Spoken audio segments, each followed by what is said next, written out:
Wave से हिंदुस्तान जूझ करके इस वेव को पराजित करके आज निकल रहा है। वैक्सीनेशन ड्राइव भी चल रही है, मगर आज अखबारों में एक महत्वपूर्ण खबर हम सब ने देखा है। आज हमने ऑक्सीजन को लेकर दिल्ली में जिस प्रकार की राजनीति की गई, उस विषय में एक रिपोर्ट देखा है। आप सब ने देखा होगा कि अप्रैल 25 से लेकर मई 10 तक ये जो समय था, ये जो कालखंड था, उस समय कहीं ना कहीं जो सेकेंड वेव था वो अपने चरम पर था, वो अपने उत्कर्ष पर था। स्वाभाविक रूप से उस समय दिल्ली में हाहाकार मची हुई थी। लोगों को ऑक्सीजन, लोगों को कोविड बेड, इन सब की आवश्यकता थी। मगर आज तक ये विश्वास हम नहीं कर पा रहे हैं कि ऑक्सीजन को लेकर जिस प्रकार की राजनीति अरविंद केजरीवाल जी ने और दिल्ली सरकार ने किया, आज उसका पर्दाफाश हुआ है। कोई ऑक्सीजन को लेकर भी राजनीति कर सकता है क्या? कोई जीवन के साथ खिलवाड़ कर सकता है क्या? कोई इस प्रकार की छोटी राजनीति कर सकता है क्या? ऐसा कभी लगता नहीं था, मगर आज यह सब सत्य हुआ है। जब यह report, interim report of oxygen audit in NCT of Delhi, आपको पता होगा सुप्रीम कोर्ट में केस चला था ऑक्सीजन को लेकर। दिल्ली सरकार ने सुप्रीम कोर्ट में कहा था कि जितनी ऑक्सीजन की रिक्वायरमेंट दिल्ली सरकार की है, केंद्र सरकार उतनी ऑक्सीजन उसे मुहैया नहीं करा रही। इन सब विषयों को सुनते हुए सुप्रीम कोर्ट ने एक oxygen audit panel, supreme court ने यह निर्धारित किया था, सुप्रीम कोर्ट ने इस पैनल को स्थापित किया था। मुझे कहते हुए आज दुख हो रहा है कि उस पैनल के रिपोर्ट में जिस प्रकार का विषय सामने आया है वो चौंकाने वाला है। और वो पैनल का रिपोर्ट कहता है कि जो ऑक्सीजन की रिक्वायरमेंट दिखाई गई थी दिल्ली सरकार द्वारा, अरविंद केजरीवाल जी द्वारा, वो 4 गुना बढ़ा करके दिखाई गई थी। 4 times inflated oxygen requirement by Delhi. 4 गुना बढ़ा करके, जितनी रिक्वायरमेंट थी उसको 4 गुना बढ़ा करके बताया गया। और सबसे दुखद विषय है कि दिल्ली के इस झूठ के कारण, अरविंद केजरीवाल जी के इस झूठ के कारण 12 ऐसे राज्य थे पूरे हिंदुस्तान में जो अफेक्टेड हुए अपने ऑक्सीजन सप्लाई को लेकर, क्योंकि सब जगह से ऑक्सीजन काट करके दिल्ली भेजना पड़ा, क्योंकि अरविंद केजरीवाल जी कह रहे थे उनको बहुत ऑक्सीजन की आवश्यकता है, मगर वास्तविक आवश्यकता उतनी नहीं थी। और 12 राज्य जहां कोविड के बहुत केसेस थे उनको सफर करना पड़ा। उत्तर प्रदेश को सफर करना पड़ा, हरियाणा को सफर करना पड़ा, बाकी राज्यों को सफर करना पड़ा है। आप सोचिए जरा, यह जघन्य अपराध अरविंद केजरीवाल जी ने किया है। मैं कोई गाली गलौज की राजनीति में विश्वास नहीं रखता हूं, मैं आक्षेप की राजनीति में भी विश्वास नहीं रखता हूं, मगर यह सवाल तो हम पूछेंगे ना कि 12 राज्यों के ऑक्सीजन को काट करके आपने यहां केवल अपनी राजनीति के लिए, क्योंकि आप नाकाम हो रहे थे, आप फेल हो रहे थे, आपको कहीं ना कहीं यह ब्लेम शिफ्ट करना था, आपने फॉल्स अलार्म, झूठा अलार्म बजाया, पूरे देश में पैनिक फैलाया कि देखो दिल्ली को किस प्रकार से सौतेला व्यवहार दिल्ली के साथ किया जा रहा है, दिल्ली के साथ स्टेप मदरली ट्रीटमेंट किया जा रहा है। और आपने हरियाणा, उत्तर प्रदेश की सरकारों को गाली दी कि हमें हमारे ऑक्सीजन को रोक ले रहे हैं। आपको याद होगा अरविंद केजरीवाल जी रोज टीवी पे आकर गाली देते थे उस समय कि हमारे ऑक्सीजन को ये रोक रहे हैं। मगर आज मालूम पड़ रहा है कि इन्होंने झूठ बोल के ऑक्सीजन लिया और 12 राज्य उससे प्रभावित हुए। एक शब्द का प्रयोग किया है इस कमिटी ने, जिसके रिपोर्ट को मैंने दिखाया है, इस कमिटी ने, वो शब्द है ग्रॉस डिस्क्रिपेंसी।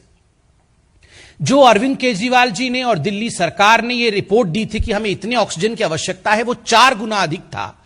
और यह ग्रॉस डिस्क्रिपेंसी था, यह भारी भूल था, क्योंकि सारे वैज्ञानिक दृष्टिकोण से कैलकुलेशन करने के बाद जो कैलकुलेशन सामने आया है वो चौंका देने वाला है।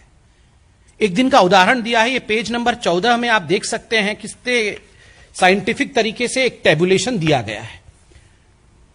उस टेबल में कहा गया है कि अरविंद केजरीवाल जी ने डिमांड किया था 1140 मेट्रिक टन का। उनका कैलकुलेशन का तरीका था, उन्होंने अपने तरीके से कैलकुलेट किया और कहा कि हमें 1140 मेट्रिक टन ऑक्सीजन चाहिए।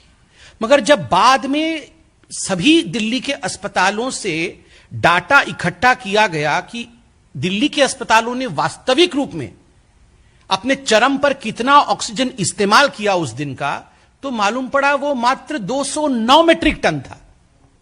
कहां अरविंद केजरीवाल जी कह रहे थे हमें आवश्यकता है 1140 और कहां वो 209 निकला। आप बताइए, 4 गुना बढ़ा करके ये ऑक्सीजन सड़क पे खड़ी रही, ये ऑक्सीजन स्टोरेज प्लेस में ही रह गया। आप सोचिए, अगर यही ऑक्सीजन उत्तर प्रदेश में, हरियाणा में, राजस्थान में, दूसरे राज्यों में इस्तेमाल होता तो कितने लोग बच सकते थे, आप सोचिए। ये अरविंद केजरीवाल जी द्वारा जघन्य अपराध है, ये क्रिमिनल नेग्लिजेंस है, क्रिमिनल नेग्लिजेंस।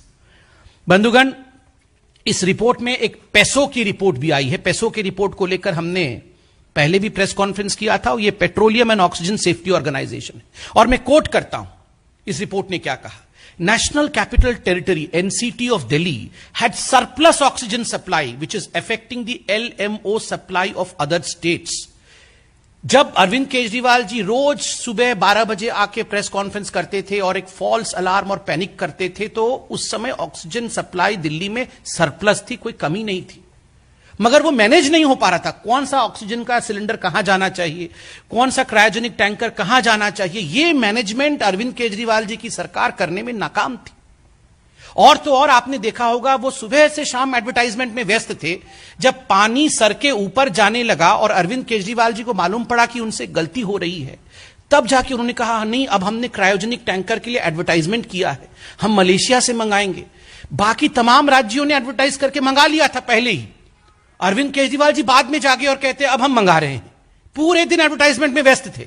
बंधुगण, आपको मैंने पहले भी प्रेस कॉन्फ्रेंस में बताया था कि सुप्रीम कोर्ट में एक आंकड़ा रखा गया था कि किस प्रकार दिल्ली और मुंबई के बीच में उतने ही केसेस एक दिन का, मई 3 तारीख को मुंबई के अंदर कोरोना पॉजिटिव केस 92,000 थे और दिल्ली में 95,000 थे, दोनों के लगभग बराबर है। मगर मुंबई को जो ऑक्सीजन रिक्वायरमेंट थी वो थी 275 मेट्रिक टन, और दिल्ली ने जो ऑक्सीजन रिक्वायरमेंट अरविंद केजरीवाल जी के माध्यम से कहा वो 900 मेट्रिक टन का था। मुंबई 200 में मैनेज कर सकती है उतने ही मरीजों का, और दिल्ली में 900 मेट्रिक टन। क्यों? केवल इसलिए ताकि आक्षेप लगाया जा सके, मोदी जी को गाली दी जा सके, सेंटर के ऊपर ब्लेम शिफ्ट किया जा सके। इस रिपोर्ट में एक और बहुत महत्वपूर्ण बात है। इस रिपोर्ट में कहा गया है कि कोर्ट के अंदर अरविंद केजरीवाल जी की सरकार ने कहा कि हमने जो कैलकुलेशन किया है ना, ये कैलकुलेशन आईसीएमआर के गाइडलाइन के मुताबिक किया है। मगर आपको जान के आश्चर्य होगा, जब इस टीम ने, ये जो टीम है सुप्रीम कोर्ट की ऑडिट टीम है, जब इस सुप्रीम कोर्ट की टीम ने अरविंद केजरीवाल जी से कहा केजरीवाल जी जरा वो आईसीएमआर की गाइडलाइन की कॉपी हमें सुपुर्द करिए जिससे आपने कैलकुलेशन किया था, तो हाथ खड़े कर दिए जी अरविंद केजरीवाल ने कि हमारे पास ऐसा कोई गाइडलाइन नहीं है। सुप्रीम कोर्ट ने आपने झूठ बोला कि हम गाइडलाइंस के हिसाब से ही बना रहे हैं, और बाद में आप कहते हैं हमारे पास ऐसा कोई गाइडलाइन नहीं है। आपको वो भी याद होगा ना, आदरणीय अरविंद केजरीवाल जी और राघव चड्ढा जी एक दिन के अंतर में 2 प्रेस कॉन्फ्रेंस में अलग अलग डिमांड। 7 मई को, पहले तो अरविंद केजरीवाल जी 6 मई को प्रेस कॉन्फ्रेंस करते हैं और वो कहते हैं कि हमें 700 मेट्रिक टन चाहिए। राघव चड्ढा जी उसके कुछ घंटों बाद प्रेस कॉन्फ्रेंस करके कहते हैं कि हमें 976 मेट्रिक टन चाहिए। आप सोचिए जरा, एक ही पार्टी और उन्हीं के मैनेजर्स एक ही दिन में 2 अलग अलग रिक्वायरमेंट बता रहे हैं। ये इस प्रकार की राजनीति इनकी चल रही थी। और बंधुगण, ये राजनीति ऑक्सीजन को लेकर जिस प्रकार से हुआ है, कहीं ना कहीं ये सब कुछ एक षड्यंत्र, एक कॉन्स्पिरेसी और जानबूझ के किया गया है कि किस प्रकार से दिल्ली सरकार जो गलत कर रही थी उसके ऊपर से ब्लेम हटे और ब्लेम शिफ्ट किसी और के ऊपर हो जाए। अरविंद केजरीवाल जी, बहुत दुख के साथ कहना पड़ रहा है, आप लगातार झूठे वादे करते रहे हैं, उन वादों को आप निभाते नहीं हैं, आप केवल विज्ञापन देते हैं और बाद में उसी का ठीकरा किसी और के सर पे फोड़ने का भरसक प्रयास करते हैं। आपने कहा हम तो 30,000 हॉस्पिटल बेड खोल देंगे जी, हम तो घर घर ऑक्सीजन भेज देंगे, सबके घर में ऑक्सीमीटर होगा, किसी को चिंता नहीं करने की आवश्यकता है। मगर हुआ क्या? ना किसी को ऑक्सीजन मिला, ऑक्सीजन होते हुए भी नहीं मिला, बेड आप अरेंज कर नहीं पाए, ऑक्सीमीटर तो छोड़िए, आप तो कोविड टेस्टिंग तक घर में नहीं करा पा रहे थे। तो इस प्रकार का मिसमैनेजमेंट अरविंद केजरीवाल जी की सरकार ने किया था, केवल विज्ञापन और कोई काम नहीं। वैक्सीन में भी ठीक यही कर रहे हैं, हमारे पास नहीं है जी, हमारे पास नहीं है। सब है, पूरा इनके पास वैक्सीन सब मौजूद है। जहां दूसरे राज्य 16 लाख 11 लाख कर रहे हैं, वहीं 50,000 70,000 करके आक्षेप दूसरों के ऊपर लगा रहे हैं, राशन को लेकर राजनीति कर रहे हैं। आज आप समझ रहे हैं कि जो व्यक्ति ऑक्सीजन को लेकर इतना बड़ा झूठ बोल सकता है, वो व्यक्ति राशन को लेकर कितना बड़ा झूठ नहीं बोलता होगा। ऑक्सीजन के बिना तो हम जी ही नहीं सकते।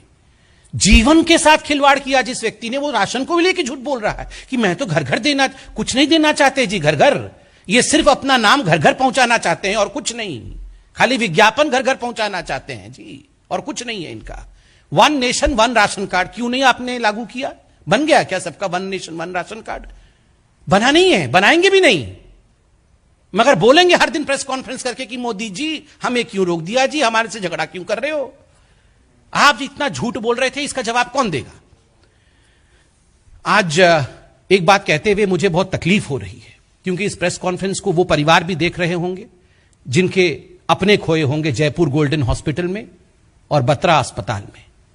आपको याद होगा इन दोनों अस्पताल में ऑक्सीजन के कारण कई लोगों ने अपनी जान गंवा दी थी, कई परिवारों ने अपने चिराग को खो दिया था। अरविंद केजरीवाल जी, आप जिम्मेदार हैं उसके लिए। जिन लोगों ने अपने अपनों को जयपुर गोल्डन और बत्रा अस्पताल में खोया था ना, आज ये रिपोर्ट चिल्ला चिल्ला कर कह रही है अरविंद जी कि आप उसके लिए जिम्मेदार हैं, यू आर रिस्पॉन्सिबल। और आज मैं गुहार करता हूं, मैं धन्यवाद करता हूं सुप्रीम कोर्ट का, सर्वोच्च न्यायालय का, कि हमेशा सर्वोच्च न्यायालय में न्याय मिलता है। और जिस रिपोर्ट को आज सर्वोच्च न्यायालय के पटल पर सबमिट किया है, उसी सर्वोच्च न्यायालय के एक पैनल ने वो हकीकत को बयां करता है। और हम पूरी तरह से आशा करते हैं कि सर्वोच्च न्यायालय में अरविंद केजरीवाल अकाउंटेबल ठहराए जाएंगे। जो क्रिमिनल नेग्लिजेंस अरविंद केजरीवाल ने किया है, उसके लिए वह अकाउंटेबल ठहराए जाएंगे और उनको पनिशमेंट, उनको दंडित किया जाएगा। क्योंकि यह छोटा विषय नहीं है, यह जान के साथ खिलवाड़ है।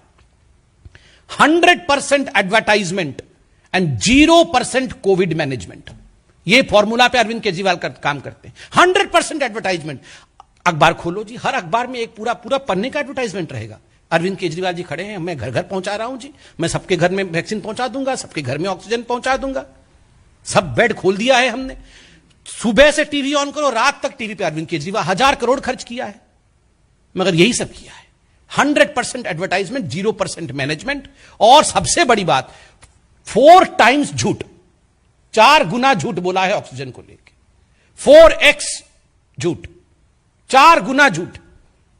हमने छोटे मोटे मतलब झूठ लोग बोलते होंगे, मगर 4 गुना झूठा, ऐसा तो हमने कभी सुना नहीं था। पहली बार हिंदुस्तान की राजनीति में 4 गुना झूठा साबित हो रहे हैं अरविंद केजरीवाल जी। और ये छोटी बात नहीं है। मुझे लगता है अरविंद केजरीवाल जी को निकलकर जवाब देना होगा। एक छोटा सा क्रोनोलॉजी में यहां बता देता हूं, आप सब जान पाएंगे कि कैसे यह षड्यंत्र रचा गया। 7 मई को अरविंद केजरीवाल जी ने ऑक्सीजन ऑडिट को अपोज किया। आपको याद होगा सुप्रीम कोर्ट ने कहा था ऑक्सीजन ऑडिट करना है। 7 मई को केजरीवाल जी ने उसको अपोज किया कि हम ऑक्सीजन ऑडिट नहीं चाहते हैं। 9 मई को सुप्रीम कोर्ट ने ऑडिट पैनल अपॉइंट कर दिया, जो जिसके विषय में आज हम बात कर रहे हैं। 9 मई को अपॉइंट हुआ ऑडिट पैनल। 13 मई को सिसोदिया जी ने प्रेस कॉन्फ्रेंस करके कहा, नहीं, सरप्लस ऑक्सीजन दिल्ली के पास आ गई है, अब हमें ऑक्सीजन की कोई आवश्यकता नहीं है, जो ऑक्सीजन जहां है वहीं रुक जाओ, जो स्टोरेज सेंटर में ऑक्सीजन था आप सब वहीं रुक जाओ और ऑक्सीजन की आवश्यकता नहीं है। वाह, मतलब ऑडिट जैसे ही सुप्रीम कोर्ट ने ऑर्डर किया, आप तुरंत बोलते हैं हमारे पास सरप्लस ऑक्सीजन है। और 24 जून को अर्थात कल ये रिपोर्ट सबमिट होती है सुप्रीम कोर्ट में, जहां बताया जाता है कि 4 गुना बढ़ा करके ऑक्सीजन सप्लाई बताया गया था दिल्ली का। तो ये सब कुछ सोच समझ करके अरविंद केजरीवाल जी जानते थे, अनजाने में नहीं, जानबूझकर मोदी जी पे हमला करने के लिए किया। लोग जान भी गंवाए हैं। और मुझे लगता है अरविंद केजरीवाल जी को उन बच्चों का उत्तर देना पड़ेगा जो बच्चे आज दिल्ली में यतीम हो गए। अरविंद जी, आपके इस क्रिमिनल नेग्लिजेंस के कारण न जाने कितने बच्चों ने अपने मां बाप को खोया है, इसका जवाब कौन देगा? मैं सिर्फ इतना अंत में कहना चाहूंगा, मनीष सिसोदिया जी, आप थोड़ी देर के बाद प्रेस कॉन्फ्रेंस करके ये मत कहना कि हमें गाली देते हैं जी ये लोग। ये गाली नहीं है, ये अकाउंटेबिलिटी है।